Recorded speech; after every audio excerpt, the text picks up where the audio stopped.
Porque essa questão é importante até para a gente entender a narrativa, que é a que eu acredito, que o caipira, ele permanece.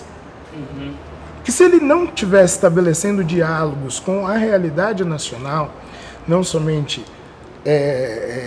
local, de costumes e hábitos, vamos pensar assim, ele não constituiria essa fala, esse modo de ser nas cidades, nos outros lugares que ele ocupa.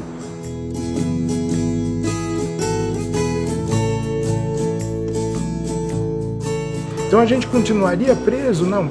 Então o caipira, ele só se define por esse hábito. Se ele não tiver mais esse hábito, ele não é mais caipira.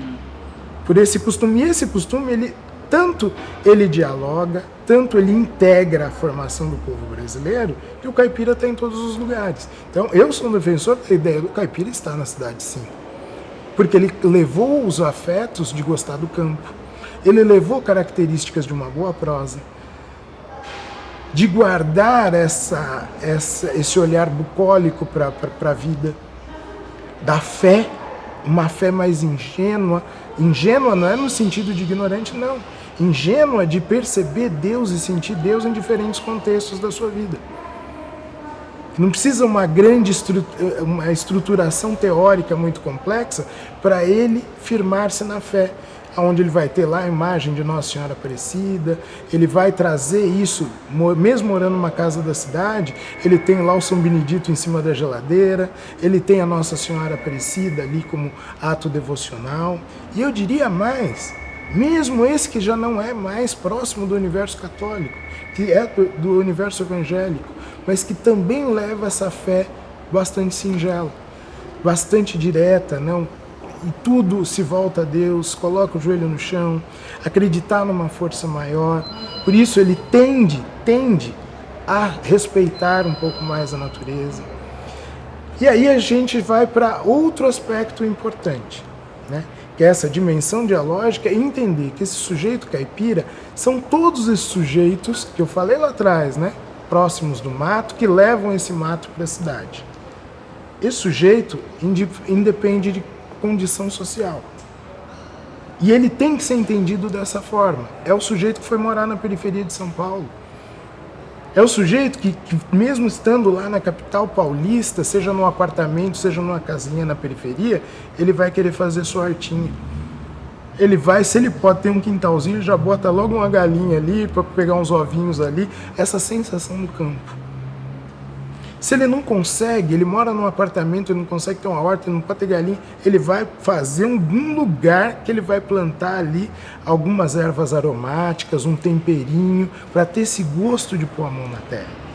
Então ele tem uma proximidade com esse ambiente natural e tão logo ele possa, ele viaja, ele volta para esse lugar. Esse lugar lhe faz bem, esse campo lhe faz bem. Então é por isso que esse sujeito ele não se apaga. Mesmo a gente tendo nas cidades interioranas, né, o fenômeno, né, desse crescimento urbano, né, cada vez mais rápido, né, ele ainda tem isso. Por exemplo, a gente olha aqui para Piracicaba, eu gosto muito de algo que o Cecílio Elias Neto fala, de quando o rio está baixo, a cidade parece que fica meio triste, porque as pessoas gostam de ir de domingo na beira do rio, ver o rio cheio. É muito bom quando se desperta essa consciência do lugar e essa consciência de respeito à natureza. Por isso que a gente não pode confundir o caipira apenas como esse sujeito do agronegócio, né, do grande latifúndio. Eu não estou dizendo que ele não seja, mas eu não posso dizer que ele possa ser confundido apenas com essa perspectiva. O caipira, na verdade, faz também com esse sujeito do grande latifúndio, ele queira preservar, ele queira cuidar do meio ambiente. Ele pode ter a sua grande fazenda, a sua grande produção, mas pensada em equilíbrio ambiental e não em destruição. O caipira respeita a natureza, porque ele aprendeu isso com o índio, aqui. Quem nos ensinou a viver nessa terra, respeitar a terra, cuidar das plantas daqui, foi o indígena. O caipira de verdade, ele respeita esse sujeito que o ensinou, de algum modo. Então ele vai querer conservar, ele vai querer preservar. Quando ele já começa nessa lógica de, olha, atropelar tudo, desconstruir tudo, ele está na lógica do capital que não pensa o outro. O caipira, lembra que eu disse também, é aquele sujeito nas primeiras vilas, um ajudava o outro. Percebe? Ele trabalha numa simbiose com o meio. Um cuidado pelo meio. Porque ele sabe que se ele destruir aquele meio, ele se autodestrói. Porque ele ama aquele meio. Então aquele que quer explorar a terra ao limite do seu limite, peraí, ele tá construindo uma distopia desse lugar bucólico, de contemplação, de beleza, né? de ser e estar com o outro, independente de quem seja esse outro, mas que tem cuidado. Né? O caipira ele tem uma característica também, ele deve preservar, que é a hospitalidade, acolher bem, receber bem. Então, a mesa farta, então a fartura, a riqueza para ele é poder ter condições de receber o outro bem. Oferecer um bom café, um bom bolo de milho, né? Vamos almoçar junto, almoçar, fica para almoçar, né? Pode pousar, né? Para dormir, né? Pode pousar, tem lugar, pousar. E veja como a pessoa fica feliz de conversar. Ela é feliz com isso. E conversar, de preferência embaixo na jabuticabeira, num pé de goiaba, ou na sala da casa, ou na cozinha, que é um lugar sagrado, né? É onde faz a comida, tudo. Ele gosta disso. E como ele vai fazer isso se o rio está sujo, o rio está poluído? Então acaba sendo um contrassenso quando a gente pensa a pessoa falando isso e agindo o contrário disso. Então essa distopia ela precisa voltar a uma perspectiva da utopia, quanto esperança, quanto fé, quanto construção, que está na mão de cada um desses sujeitos. Então ele vai ter uma proximidade maior, se ele é um grande fazendeiro, com seus funcionários ali, seus colaboradores na fazenda. Então ele vai querer fazer roda de peão lá no rancho dos tropeiros, lá no rancho né, onde ele está, porque ele gosta daquele pé no chão. Então isso é importante, mas isso não pode ser apenas uma cena de representação, ela tem que ser. Então, é sempre importante fazer essa reflexão.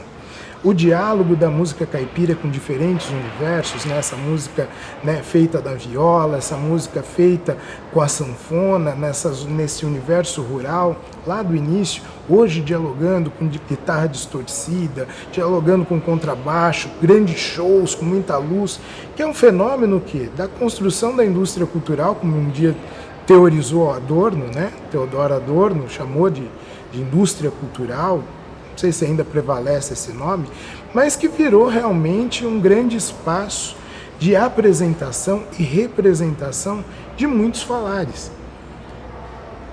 Eu preciso desconstruir esse lugar? Não, mas eu preciso pensar esse lugar integrado com aquela origem. E quando eu levo essa origem para aquele lugar e devolvo para aquele lugar, quanto cuidado, quanto preservação, né? Eu estou cumprindo essa condição de ser um ser caipira, seja numa condição social que me dá mais recursos financeiros, seja naquele que não tem essas condições financeiras, mas é preservado. Então, aquele sujeito que é o pequeno produtor rural, né, seja no campo ou na cidade, mas que ele produza e que ele tem esse afeto, ele também é cuidado, porque tem lugar para ele. Né? Essa produção ela é importante, esse sujeito ele é importante, porque ele alimenta para todos nós, num processo muito de integração e diálogo, ele alimenta esse modo de ver a vida, né? De uma maneira mais singela e que reconhece os seus núcleos formadores, consequentemente, a ancestralidade comum à formação do povo brasileiro. Que é essa a grande sacada quando a gente pensa, o Brasil ainda não discutiu a sua identidade. Então ainda é possível se construir narrativas que dizem que o povo brasileiro é apenas uma civilização, uma tradição judaico-cristã. E a indígena? E a negra? E as outras europeias que vieram para cá? E os outros povos que vieram para cá? Veja, o Kassato Maru, né, o navio japonês, quantos anos está aqui? Quanto que a colônia japonesa cresceu na zona rural? Quanto eles contribuem para a agricultura no Brasil? Seja nessa produção, né, prática, como na construção, na produção teórica de conhecimento sobre o campo.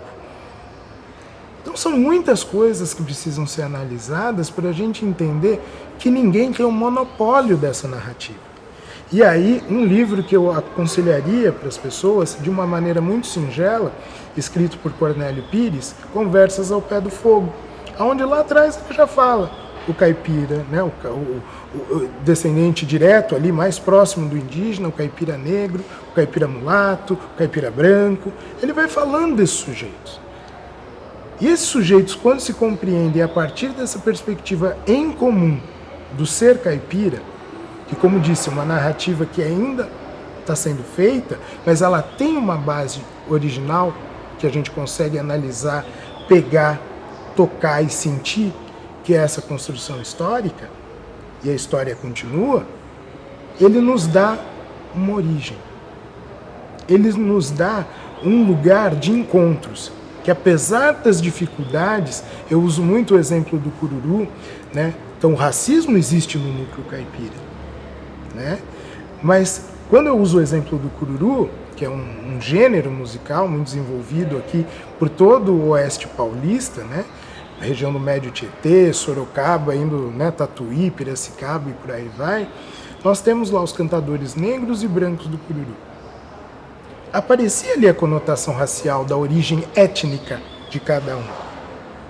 Mas aparece também um núcleo de afetos e de consideração, no qual ali é possível estabelecer o respeito e um novo diálogo.